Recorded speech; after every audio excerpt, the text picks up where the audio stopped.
हिंदी में यूपीएससी की तैयारी से संबंधित प्रोग्राम्स को देखने के लिए सब्सक्राइब करें स्टडी IQ IAS हिंदी। नमस्कार, स्टडी IQ IAS हिंदी में आप सभी लोगों का बहुत बहुत स्वागत है। मेरा नाम है विरत दुबे। दोस्तों, लगातार खबरों में पिछले 2-3 दिन 4 दिन से, अब 2-3 दिन 4 दिन कहना भी थोड़ा सा अन्याय ही है, पिछले कुछ वर्षों से लगातार मणिपुर राज्य जो है वो चर्चा में है और अस्थिरता को लेकर के चर्चा में है। कभी ये अस्थिरता विद्रोह के तौर पर या फिर स्थानीय जो जातीय और जनजातीय संघर्ष है उसके तौर पर देखने को मिलती है। कई बार यहाँ पर धार्मिक संघर्ष भी देखने को मिलते हैं। वर्तमान स्थिति में कुछ दिन पहले पिछले विगत 4 दिनों से लगातार मणिपुर जो है वो चर्चा में रहा, क्योंकि यहाँ पर कुछ प्रशासनिक संकट आए। सबसे पहले तो यहाँ पर मणिपुर के जो मुख्यमंत्री हैं, माननीय मुख्यमंत्री ने जो है वहाँ पर इस्तीफा दिया और उसके बाद से लगातार कुछ विपरीत परिस्थितियां वहां पर बनती रहीं। तो उन्हीं समस्त जो एंगल हैं, उन समस्त एंगल पर हम चर्चा करेंगे और कोशिश करेंगे कि आप सब लोगों को ये पूरी की पूरी जो चर्चा है उस पूरी चर्चा के तकरीबन सभी आयामों को मैं ठीक तरीके से आपको समझा सकूं, बता सकूं। सबसे पहले खबर देख लेते हैं। खबर अभी फिलहाल यहां तक पहुंच चुकी है कि जो प्रेसिडेंट हैं, ठीक है, खबर अभी यहां तक पहुंच चुकी है कि जो प्रेसिडेंट रूल है वो यहां पर लागू किया जा चुका है, यानी कि राष्ट्रपति शासन की यहां पर बात है। आज का जो ये टॉपिक है इसमें पूरा राष्ट्रपति शासन के समस्त आयाम में कवर करूंगा। आप सेशन को अंत तक जरूर देखिएगा। राष्ट्रपति शासन के बारे में कुछ खास अलग से आपको और पढ़ने की आवश्यकता नहीं पड़ेगी। साथ ही साथ राज्य में जो संकट आया है उस संकट के ऊपर भी मैं डिस्कशन जरूर करूंगा। इसका एक एनालिसिस मैंने अपने सुबह के द हिंदू न्यूज़पेपर में भी कवर किया है लगातार 4 दिनों से। अगर आप में से कोई भी व्यक्ति द हिंदू 2.0 हिंदी में ये प्रोग्राम के बारे में नहीं जानता है तो ज़रूर जानिए, ज़रूर उसमें शामिल होइए। उसके लिए आपको कुछ नहीं करना है। स्टडी IQ IAS हिंदी मैं आपको यहाँ पर दिखाने का प्रयास करूँगा। स्टडी IQ IAS हिंदी आपको जस्ट गूगल में सर्च करना है, ठीक है, स्टडी IQ IAS हिंदी, और उसके बाद प्लेलिस्ट में चले जाना है।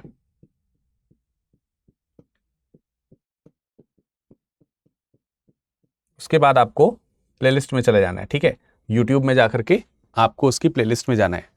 प्लेलिस्ट में आप देखेंगे द हिंदू का प्लेलिस्ट यहां पर बना हुआ है, ठीक है, ये देख सकते हैं आप, द हिंदू का प्लेलिस्ट बना है। इसमें मैंने मणिपुर के राष्ट्रीय संकट और बहुत सारी चीजें इसमें कवर की हुई हैं, लेकिन यहां पर मैं विस्तार से आपको चर्चा कर रहा हूं। उसमें न्यूज़पेपर का एनालिसिस रोज रहता है, डेली एनालिसिस रहते हैं, तो आप इसमें जो है सुबह 9 बजे हमारे पास में शामिल हो सकते हैं, जुड़ सकते हैं हमारे पास में। चलिए आइए खबर में वापस आते हैं। और मैं आपको ये समझाने का प्रयास कर रहा था कि प्रेसिडेंट रूल जो है वहां पर प्रेजेंट टाइम में लगा दिया गया है। तो अब हमको ये समझना है कि प्रेसिडेंट रूल जो है, राष्ट्रपति शासन, वहां लगाने की आवश्यकता क्यों पड़ी। डेफिनेटली इस सेशन के अंत तक हम ये समझ जाएंगे कि राष्ट्रपति शासन लगाने की प्रक्रिया क्या है राष्ट्रपति शासन, वो सब हम अंत तक समझ जाएंगे। लेकिन अभी हमें यह समझना है कि ये लगा ही क्यों। प्रेसिडेंट रूल इम्पोज्ड इन Manipur assembly under suspended animation. तो अब ये एक चीज ध्यान रखनी है। फिर आगे लिखा है, फिर आगे आप देख सकते हैं कि यहां पर मैतेई और कुकी-जू कम्युनिटीज का आपस में यहां पर कुछ डिस्प्यूट लगातार चल रहा है, कॉन्फ्लिक्ट्स लगातार चल रहे थे। इन कॉन्फ्लिक्ट्स का यहां से क्या लेना देना है, थोड़ी सी चर्चा हम इस पे भी चलेंगे। और इसमें फिलहाल ये बताया गया कि 200 लोगों की जो है वो जान भी चली गई थी इस कॉन्फ्लिक्ट में। तो चलिए अब हम सीधे जो है वो सेशन में प्रवेश करते हैं, एक छोटी सी जानकारी देने के बाद। जानकारी ये है कि अगर अभी तक आप लोगों ने संपूर्ण बैच ज्वाइन नहीं किया है, बड़ा विलंब कर दिया है फिर आपने, क्योंकि जो महाकुंभ पर्व है उसका ऑफर समाप्त होने वाला है 14 फरवरी को ही। आज ही 14 फरवरी है, तो उसके बाद ये प्राइजेस बढ़ जाएंगे। संपूर्ण बैच के अंदर 3 सेक्शन में आप जो है इनरोल कर सकते हैं। आपको आपने मन चाहे 3 में से किसी एक सेक्शन में, जैसे कि आप सिल्वर प्लान ले सकते हैं, गोल्ड प्लान ले सकते हैं और प्लैटिनम में जुड़ सकते हैं। प्लैटिनम में प्रीलिम से लेकर के इंटरव्यू तक की पूरी तैयारी आपकी यहां पर देखने को मिलेगी, P2I, ठीक है। जो सिल्वर है उसमें आपको वीडियो लेक्चर्स और लेक्चर नोट्स वगैरह जो है वो सब प्रोवाइड हो जाएंगे। इट मींस अगर आपके पास में केवल 9,000 रुपए के साथ अगर आप तैयारी करना चाहते हैं तो भी वो आप कर सकते हैं। तो आप बिल्कुल मिनिमम प्राइस के साथ तैयारी कर सकते हैं। नीचे डिस्क्रिप्शन में लिंक दिया है, क्लिक कीजिए, विरद लाइव कोड लगाइए, बगैर किसी से पूछे ताछे मैक्सिमम डिस्काउंट पाइए। फरवरी इसके अलावा 2025 की अगर आप प्रिपरेशन कर रहे हैं, 2025 की प्रिपरेशन कर रहे हैं और प्रीलिम्स में अगर आप एक फाइनल टच देना चाहते हैं with test series and explanation. ठीक है, तो अभी आप 14 फरवरी तक इसी पर्व का लाभ उठा सकते हैं। 15 फरवरी से यानी कि कल से इसमें क्लासेस जो है वो शुरू हो रही हैं। इसमें भी विरद लाइव कोड का यूज कीजिए, जैसे नीचे डिस्क्रिप्शन में लिंक जो है वो दिया हुआ है। आइए खबर की शुरुआत करते हैं। सबसे पहले जानने का प्रयास करते हैं कि खबर जो है वो क्या है। देखिए, राज्यपाल महोदय जो हैं उन्होंने क्या किया है, जो वहाँ के राज्यपाल हैं, मणिपुर के जो राज्यपाल हैं, उन्होंने राष्ट्रपति महोदया जो हैं उनको क्या कर दिया है, एक नोटिस या हम कह सकते हैं कि एक रिपोर्ट जो है वो उन्होंने सेंड की है। ठीक है, अब वो रिपोर्ट सेंड करी है, उस रिपोर्ट के अकॉर्डिंग यहाँ पर राष्ट्रपति शासन लगा दिया गया है। तो आप मुझे जरा कमेंट करके बताइए कि मणिपुर के राज्यपाल कौन है, मणिपुर के जो राज्यपाल हैं वो कौन है, इनके बारे में जरा आप मुझे बताइए एक बार जल्दी से कमेंट करके। आप सब लोग, इतना तो उम्मीद करता हूं कि आप लोगों को मालूम होगा कि वहाँ पे राज्यपाल कौन है, वहाँ पे मुख्यमंत्री कौन थे जिन्होंने अभी अभी रिजाइन कर दिया है, ऐसा करके। ठीक है, एक बार कमेंट सेक्शन में कमेंट करके बताइए। तो ये जो राज्यपाल हैं इन्होंने क्या किया, राष्ट्रपति महोदया जो है हमारे देश की, उनको एक रिपोर्ट सौंपी है। क्या सौंपी है? रिपोर्ट। अब ये जो रिपोर्ट सौंपी है उसमें ये बताया गया है, राज्यपाल के द्वारा बताया गया राष्ट्रपति को, कि राज्य में संविधान के अनुसार या संवैधानिक प्रक्रिया के अनुसार शासन चला पाना अभी संभव नहीं है। तो ये जो रिपोर्ट इन शॉर्ट उन्होंने बना के दी, उस रिपोर्ट के आधार पर माननीय राष्ट्रपति महोदया ने क्या किया है कि राज्य में राष्ट्रपति शासन जो है वो लगा दिया है। तो ये है राष्ट्रपति शासन, यहां पर इस तरीके से लगा। ये है खबर। तो आई होप कि आपने जो है वो बता दिया होगा कि राज्यपाल कौन है। मैं फिलहाल तब तक बता देता हूं। अजय कुमार भल्ला जी जो हैं, अजय कुमार भल्ला जी जो हैं वो यहाँ पर ये राज्यपाल हैं। राष्ट्रपति महोदया आपको मालूम ही है, श्रीमती द्रौपदी मुर्मू जी हैं, ठीक है। और जो मुख्यमंत्री जिन्होंने इस्तीफा दिया वो हैं बीरेन सिंह। वो कौन है? बीरेन सिंह।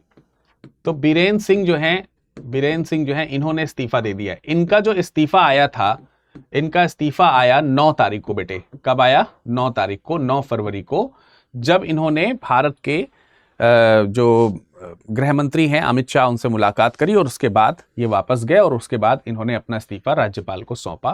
राज्यपाल के इस्तीफा सौंपने के बाद वहां पर मुख्यमंत्री का पद रिक्त रहा। अब मुख्यमंत्री का पद रिक्त रहा 10 तारीख को, यानी कि 11 फरवरी को, 11 जो फरवरी है, ये 11 फरवरी आखिरी दिन था जिस दिन सदन की कार्यवाही के लिए, सदन जो है मणिपुर की जो विधानसभा है, उस सदन की कार्यवाही के लिए बैठक जो है बैठक बुलाने का अंतिम दिन था, अंतिम दिन। ठीक है, लेकिन ये जो कॉल की जाती है ये राष्ट्रपति की तरफ से की जाती है, माफ कीजिएगा, राज्यपाल की तरफ से की जाती है, और राज्यपाल ने इस तरीके की कोई कॉल नहीं बुलाई। अब राज्यपाल की तरफ से क्योंकि अभी तक कॉल नहीं बुलाई गई, तो ये श्योर हो गया कि आगे ये बात मैं यहां पर क्यों कह रहा हूं, उसके पीछे तर्क क्या है, उसके पीछे रीजन क्या है, उसके पीछे तर्क या उसके पीछे जो रीजन है वो रीजन कुछ और नहीं है बल्कि यही रीजन है कि जो राज्यपाल हैं, जो यहाँ की विधानसभा जो थी उसका 6 महीने का समय एक पूरा हो गया, इस प्रकार से पूरा हो गया कि 6 माह का जो समय इस प्रकार से बीत गया कि अभी तक कोई सेटिंग नहीं हुई थी यहाँ पर।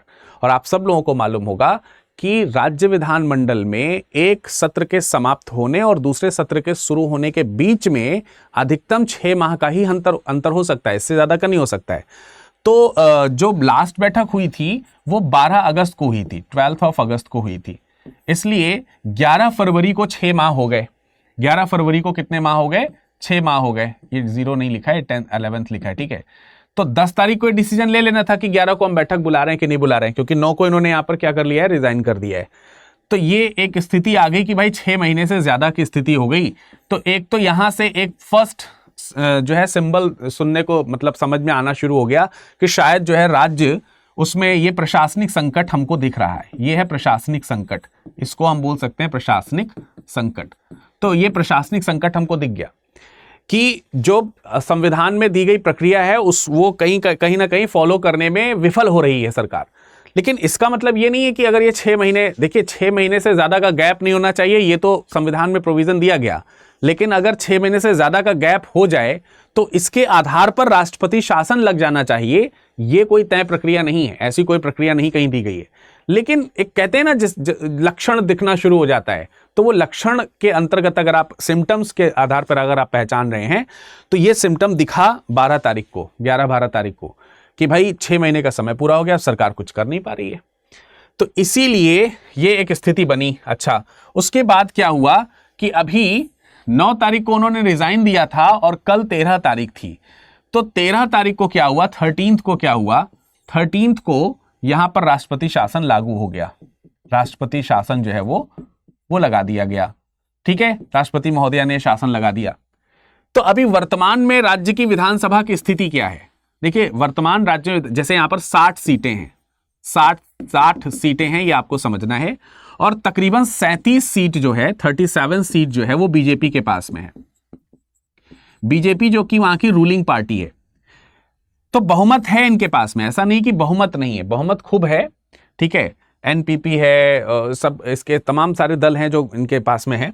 तो 60 सीटें हैं। इनमें में से कोई एक लीडर थे जिनकी कुछ समय पहले जो है डेथ हो गई थी, तो फिलहाल 59 सीट्स पर हैं। फिर उसके बावजूद भी अगर आप देखें तो इनके पास सीट्स हैं पर्याप्त में। ये चाहते तो अगर इन्होंने, मुख्यमंत्री ने इस्तीफा दे दिया तो नया मुख्यमंत्री चुन सकते थे, नया मुख्यमंत्री चुन सकते थे। लेकिन यहां पर नया मुख्यमंत्री क्यों नहीं चुना जा रहा है, उसके पीछे रीजन ये है कि जो ये मुख्यमंत्री थे, बीरेन सिंह जो थे, ये मैतेई समुदाय से थे, मैतेई समुदाय से थे। और इस समय मैतेई और जो कुकी है, कुकी जो समुदाय है, कुकी जो समुदाय है, उसके बीच में ही कॉन्फ्लिक्ट्स हुए थे 2023 में, मई 2023 में कॉन्फ्लिक्ट्स इस तरह हुए थे कि वो हिंसा इतनी बड़ी कि 200 से ज्यादा लोगों की मृत्यु हो गई, हिंसा में मारे गए, और हजारों, मतलब करीब 60,000 के आसपास लोग इधर उधर विस्थापित हुए। 38 लाख के आसपास की आप देखेंगे कि यहाँ की जनसंख्या है इस पर्टिकुलर राज्य की, और उसमें एक बड़ी संख्या में कुकी जनजाति रहती है। और मैतेई जनजाति जो थी, मैतेई जाति जो है वो जनजाति का दर्जा मांग रही है। तो इसका ऑब्जेक्शन कुकी ने किया, और इसी ऑब्जेक्शन के बाद जो है इन दोनों के बीच में कॉन्फ्लिक्ट्स जो है वो होने शुरू हो गए, क्योंकि ये पहाड़ी इलाके में रहते हैं, ये स्थानीय इलाकों, ये जिसको बोलते हैं कि घाटी वाले जो इलाके होते हैं उसमें रहते हैं। इनका मानना यह है कि अगर इनको जनजाति का दर्जा दिया जाएगा तो इसकी वजह से हमारे अधिकारों का हनन होगा। ठीक है, तो उसमें बंटवारा होगा हमारे अधिकारों में। तो वो चीज का विरोध किया, और विरोध इतना बढ़ता चला गया कि ये मतलब हिंसक संघर्ष में जो है वो कन्वर्ट हो गया। आरोप बीरेन सिंह के ऊपर ये लगाए गए कि इन्होंने इस हिंसा को और बढ़ावा दिया। इसकी एक वीडियो, इसकी एक ऑडियो क्लिप भी जो है कुछ लोगों को हाथ लगी, जो सुप्रीम कोर्ट ने फॉरेंसिक जांच के लिए भेजी। और इन सब पूरी कार्यवाही में स्थिति ये बनी कि पिछले 6 महीने से सदन में बैठक नहीं हुई। अब सदन में बैठक नहीं हुई तो अब तो बैठक होने ही वाली थी, भारत को तो होती, 6 महीने का समय बीतता चला गया। और फिर कांग्रेस और दूसरे विरोधी जो दल थे उन लोगों ने ये तय कर लिया कि अभी अगर बैठक शुरू हुई तो सबसे पहला जो काम किया जाएगा वो हम लोग अविश्वास प्रस्ताव लाएंगे। अविश्वास प्रस्ताव यदि अगर आएगा तो पारित होने की प्रबल संभावना जब सरकार को दिखने लगी, ऐसा कहा जाता है कि जब ये प्रबल संभावना दिखने लगी तो शायद उन्हीं परिस्थितियों में बीरेन सिंह से इस्तीफा देने की मांग कर ली गई। अब बीरेन सिंह जी ने जब इस्तीफा दे दिया तो सिचुएशन ये आ गई कि अगला मुख्यमंत्री आप चुन सकते थे, जबकि आपके पास में बहुमत है, लेकिन नहीं चुना जा सका। उसके पीछे का भी रीजन यही है कि बीजेपी जो खुद यहां पर रूलिंग पार्टी है, एक तरीके से विनिंग पार्टी है, बहुमत जिसके पास में है, उसमें भी केवल ऐसा नहीं है कि किसी एक समुदाय के विधायक हैं उसके पास में जो है वो कुकी जो से भी बिलोंग करने वाले लोग हैं और मैतेई समुदाय से बिलोंग करने वाले लोग हैं। तो इससे ये समझ में आता है कि शायद पार्टी में इंटरनल कॉन्फ्लिक्ट्स हुए होंगे सीएम की गद्दी को लेकर के। तो अभी बीजेपी वहां पर डिसीजन नहीं ले पाई। शायद ये पहला मामला है कि जब से प्रधानमंत्री नरेंद्र मोदी की जो सरकार है, केंद्रीय सरकार है, तब से किसी राज्य में उन्हीं के राज्य की पार्टी के रूलिंग में राष्ट्रपति शासन की सिफारिश आई हो और वो अब लागू भी हो गया हो। इस कदर शायद, अगर मैं गलत नहीं हूं तो शायद ये ऐसा पहला राज्य है मणिपुर इस समय में। तो ये ओवरऑल सिचुएशन आपको समझ में आ गई होगी, वर्तमान स्थिति क्या है। ठीक है, वर्तमान स्थिति यहां पर क्या है ये आपको ओवरऑल समझ में आ गया होगा। चलिए अब हम सीधे मुद्दे की तरफ बढ़ते हैं। मुद्दे में कुछ पॉइंट्स हैं जिसको हम लोग डिस्कशन करेंगे। जैसे राष्ट्रपति शासन का यहां पर मतलब क्या है, what do you mean by presidential rule. राष्ट्रपति शासन का मतलब यह है कि जो राज्य है, राज्य जो है इसमें संवैधानिक तंत्र क्या हो गया, संवैधानिक जो तंत्र है ये संवैधानिक तंत्र बेटे विफल हो गया। और क्योंकि ये संवैधानिक तंत्र विफल हो गया है इसलिए अब जो शासन है, शासन के जो कार्य हैं वो कार्य राष्ट्रपति के अधीन होंगे, राष्ट्रपति के अधीन होंगे। इसी टर्म को हम लोग क्या बोलते हैं, प्रेसिडेंशियल रूल बोलते हैं। सिंपल सी बात ये है, यानी राज्य में राज्य व्यवस्था जो है वो राज्यपाल के अधीन होती है और अगर आप उन्हीं को वहां पे राज्य का महामहिम कहा जाता है। लेकिन अब जब राष्ट्रपति शासन किसी राज्य पे लगता है तो उसकी वजह से जो राज्य के महामहिम हैं वो राष्ट्रपति यानी कि देश के जो महामहिम हैं उनके अंतर्गत आने शुरू हो जाते हैं। वैसे राज्य के राज्यपाल को महामहिम वैसे नहीं कहा जाता है, मैं आपको बता दूं, मैं समझाने के लिए इस शैली का प्रयोग कर रहा हूं जस्ट, और कुछ नहीं। तो राष्ट्रपति शासन का मतलब समझ में आ गया। लागू किए जाने के कारण क्या हो सकते हैं, लागू किए जाने के मल्टीपल कारण हो सकते हैं। जैसे एक कारण यह हो सकता है कि राज्यपाल ने क्या सौंपी हो, राज्यपाल ने रिपोर्ट सौंपी हो, राज्यपाल ने रिपोर्ट सौंपी हो राष्ट्रपति को, यही रिपोर्ट जो मैंने आपको बताया था अभी थोड़ी देर पहले कि यहां पे संवैधानिक तंत्र विफल हो रहा है ये। दूसरा, राष्ट्रपति जो है उसे स्वयं संज्ञान हुआ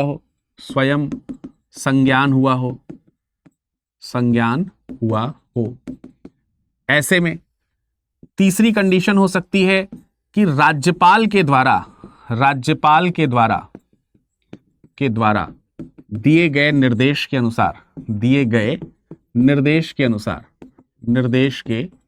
अनुसार राज्य कार्य ना कर पा रहा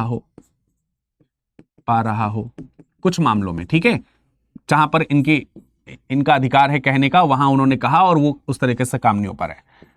चौथी बात क्या हो सकती है, चौथी बात हो सकती है कि विधानमंडल जो है वो विधानमंडल भंग हो गया हो समय से पूर्व अगर राज्य विधानमंडल भंग हो गया। अब राज्य विधानमंडल कैसे भंग हो सकता है, जैसे मान लेते हैं कि अविश्वास प्रस्ताव आ गया, बीच में ही क्या आ गया, अविश्वास प्रस्ताव आ गया।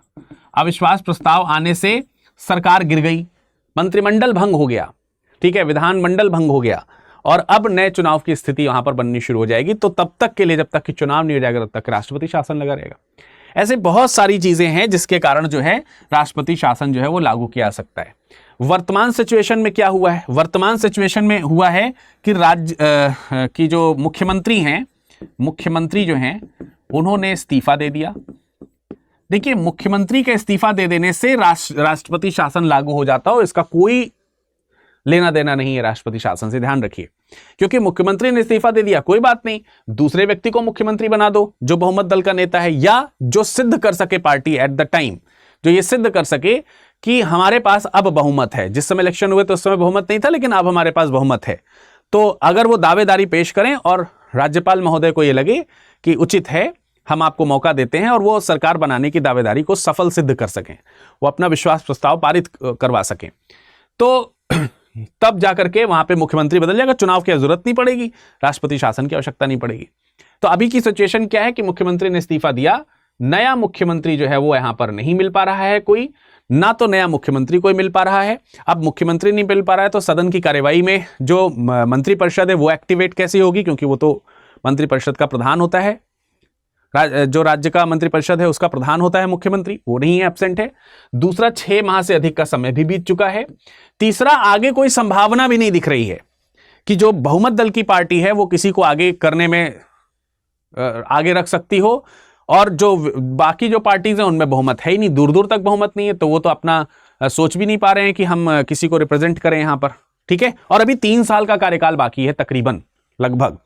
तो इन सब सिचुएशन के चलते वर्तमान समय में डिसीजन लिया गया कि हमें राष्ट्रपति शासन जो है वो लगाया जाना है, ठीक है जी। अब राष्ट्रपति शासन के दौरान जो है वो क्या होता है, आइए उसके ऊपर एक बार चर्चा करते हैं। राष्ट्रपति शासन के दौरान क्या होता है? राष्ट्रपति शासन के दौरान होता यह है कि राज्य के जो विधायी कार्य हैं, विधायी कार्य जो हैं, उस पर निर्णय जो है अब कौन लेगा?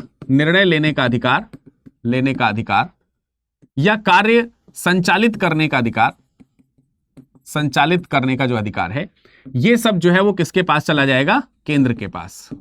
ये सब केंद्र के पास चला जाएगा। तो जनरल फंक्शन यही होता है कि राष्ट्रपति का शासन इसी को कह रहे हैं, क्योंकि केंद्र कौन है? राष्ट्रपति से है।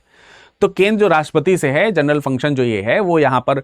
अब राष्ट्रपति, इसका मतलब राष्ट्रपति शासन का मतलब नहीं कि राष्ट्रपति राज्य में आ जाएंगे, ऐसा नहीं, यहां पे आके सिटिंग हो जाएंगे, बैठ जाएंगे, ऐसा नहीं है।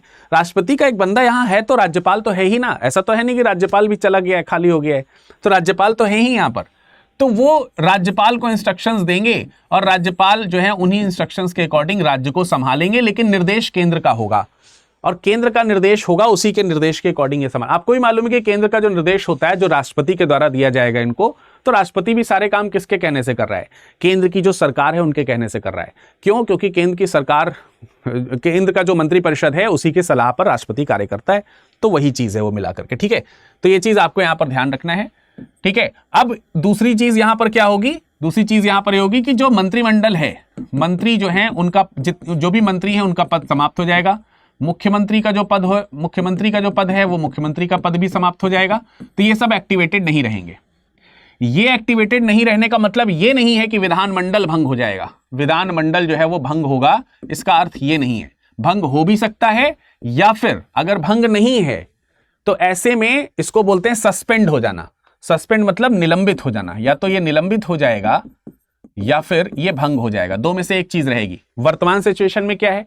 वर्तमान सिचुएशन में विधानमंडल जो है वो भंग नहीं हुआ है, निलंबित हुआ है। यानी मणिपुर में क्या हुआ है? मणिपुर में अभी आप देखेंगे तो राष्ट्रपति शासन लागू होने पर विधानमंडल जो है, विधानसभा जो है वो क्या कर रही है? वो निलंबित हो गई है, निलंबित। मैं विधानमंडल ना लिख करके विधानसभा लिख दे रहा हूं यहां पर, ठीक है, ठीक है, विधानसभा। तो विधानसभा यहां पर क्या हो गई? निलंबित हो गई है, ठीक है। इस चीज का हमें यहां पर ध्यान रखना है, इस चीज का हमें ख्याल रखना है। अब जब ये लागू हो जाएगा तो लागू करने के लिए प्रक्रिया क्या है? कैसे लागू होगा? राष्ट्रपति शासन जो है जब लागू होगा तो किस प्रकार से लागू होगा, इसके ऊपर एक बार डिस्कशन कर लेते हैं, एक बार उसको भी समझ लेते हैं कि राष्ट्रपति शासन कैसे लागू होता है। देखिए, राष्ट्रपति शासन लागू करने की प्रक्रिया में पहला काम यही है कि राज्यपाल की जो रिपोर्ट है वो प्रस्तुत की जाए। किस बात के लिए? राज्य में संवैधानिक तंत्र जो है वो क्या हो गया है बेटे?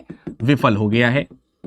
इस प्रकार की कोई रिपोर्ट बना करके दे दी जाए, या फिर राष्ट्रपति स्वयं यह निर्णय ले कि राज्य में संवैधानिक तंत्र, किसी राज्य में संवैधानिक तंत्र विफल हो गया है, या फिर उसने जो राज्यपाल ने जो रिपोर्ट सौंपी है उस रिपोर्ट पर भी राष्ट्रपति निर्णय लेगा। जैसे अभी राष्ट्रपति ने निर्णय लिया ना कि हम उद्घोषणा कर रहे हैं कि मणिपुर राज्य में जो है वो राष्ट्रपति शासन लागू हो रहा है, तो उद्घोषणा हो गई, ठीक है, ये बात समझ रहे हैं। अब राष्ट्रपति ने जो निर्णय दिया है, इसी निर्णय को हम उद्घोषणा बोलते हैं। क्या बोलते हैं? उद्घोषणा। ऑब्वियसली राष्ट्रपति ने ये लिया है तो मंत्रिपरिषद ने सलाह दी होगी, केंद्रीय मंत्रिपरिषद ने, इसमें कोई दो राय नहीं है। तो उद्घोषणा जो है ये जनरली 2 माह तक एक्टिवेट रहती है जिस दिन उद्घोषित हुई है। जैसे आज 13 तारीख को, कल 13 तारीख को जब ये उद्घोषणा हुई है तो 13 तारीख से अगले 2 महीने तक ये उद्घोषणा राष्ट्रपति महोदया की जो है ये जारी रहेगी। अब इस 2 माह के अंदर क्या करना होगा कि आपको उस उद्घोषणा, जिसमें यह कहा गया है कि राष्ट्रपति शासन है, राष्ट्रपति शासन जो है इसकी मंजूरी लेनी होगी। इसकी क्या लेनी होगी बेटे? मंजूरी लेनी होगी, इसकी मंजूरी चाहिए होगी। अब मंजूरी के लिए संसद के पास ये जाएगा, संसद के दोनों सदनों से पारित होगा। जब पारित हो जाएगा तो उसके बाद ये 6 महीने के लिए कंटिन्यू हो जाएगा, इंक्लूडिंग दीज 2 मंथ्स। अब इन बिटवीन क्या हो सकता है? इन बिटवीन ये हो सकता है कि ये 2 माह के समय, अगर 2 माह तक ये उद्घोषणा जारी नहीं हुई तो राष्ट्रपति शासन अपने आप समाप्त माना जाएगा, ठीक है। और दूसरी बात यह कि इस 2 माह से पहले भी राष्ट्रपति शासन जो है वो समाप्त किया जा सकता है, एक और रिपोर्ट सौंप करके राज्यपाल की तरफ से कि अभी शासन ठीक हो गया है, यहां पर संवैधानिक तंत्र के अनुसार काम किया जा सकता है, हम चुनाव कराने के लिए तैयार हैं, तो वो उसके पहले भंग किया जा सकता है, तो उसके पहले भंग किया जा सकता है, ठीक है। अब संसद से मंजूरी मिल जाएगी, तो संसद से मंजूरी मिलने में क्या होगा कि अब ये 2 मंथ इंक्लूडिंग 2 मंथ जो है ये 6 माह के लिए, 6 माह के लिए आगे चलेगा, यानी कि 4 माह ये हो गया, 2 माह ये हो गया, ऐसे करके तो 6 माह के लिए चलेगा पूरा, आपको ये ध्यान रखना है। तीसरी बात ये भी है कि एक चीज और हो सकता है कि ये उद्घोषणा यहां पर हुई हो, ये उद्घोषणा यहां पर हुई हो, उद्घोषणा के बाद जो है राज्यसभा से मान लेते हैं कि उद्घोषणा पारित कर ली गई, संसद में राज्यसभा से मंजूरी मिल गई है, लेकिन लोकसभा से जब मंजूरी मिलने वाली थी उससे पहले किसी कारण से लोकसभा भंग हो गई, लोकसभा भंग हो गई, या फिर जिस समय ये आया उस समय लोकसभा ऑलरेडी भंग थी और राज्यसभा से पारित हो गया है। तो इन दैट सिचुएशन लोकसभा का जो नई लोकसभा जो गठित होगी, उस नई लोकसभा के गठित होने के बाद जो उसकी फर्स्ट डे ऑफ सिटिंग होगी, वहां से लेकर के 30 डेज तक, 30 दिन के भीतर वो लोकसभा से पारित हो जाना चाहिए। तो 30 दिन का आपको यहां पर समय जो है वो मिल जाता है, ठीक है। तो वहां पर ये 2 महीने वाला काम नहीं आएगा, क्योंकि अभी तो चुनाव ही नहीं हुए हैं, तो फिर क्या ही किया जाए। तो लोकसभा, नई लोकसभा जब गठित होगी, उस नई लोकसभा के गठित होने, उसकी पहले सिटिंग के होने के 30 दिन के अंदर सबसे पहला जो काम होगा उस राज्य के लिए, जो ये डिस्कशन है वो किया जाएगा, सबसे पहले यही काम किया जाएगा। अगर इसमें 30 दिन के अंदर ये फॉलो नहीं हो पाता है तो राष्ट्रपति शासन खत्म हो जाएगा, या इस 2 माह में नहीं हो पाता है तो राष्ट्रपति शासन खत्म हो जाएगा। सिमिलरली जब इसको वापस लेना है तो भी इसी की उल्टी प्रक्रिया तकरीबन हम लोगों को यहां पर रखनी होगी, जारी करनी होगी, ठीक है। क्लियर हो रही है यहां पर सबको बात? यहां तक बात सबको क्लियर हो गई, हाँ या नहीं? अब देखिए अनुच्छेद जो 355 है और 356 जो है, इसके संबंध में कुछ सिफारिशें जो हैं वो की गई हैं। उन सिफारिशों के ऊपर थोड़ा सा हमको ध्यान रखना चाहिए। जैसे एक सिफारिश है सरकारिया आयोग। सरकारिया आयोग 1997 का है, नहीं माफ कीजिएगा 1987। सरकारिया आयोग 1987। सरकारिया आयोग 1987 जो है, इसमें यह रिकमेंडेशन दिया गया है कि आर्टिकल 356 अनुच्छेद 356 जो राष्ट्रपति शासन लागू करने के लिए है, अनुच्छेद 356, उसका प्रयोग करते समय बेहद सावधानी की आवश्यकता है। बेहद सावधानी की आवश्यकता है, मतलब अनर्गल ही राष्ट्रपति शासन लागू नहीं होना चाहिए। केंद्र अपनी शक्ति का प्रयोग करते हुए किसी राज्य में राष्ट्रपति शासन ना लागू कर दे, या राज्य सरकार अपनी सरकार गिरने के डर से राष्ट्रपति शासन ना लागू करवाने लगे, ऐसी बहुत सारी। तो वहां पर राज्यपाल की डिस्क्रिशनरी पावर उसके पास आ जाती है।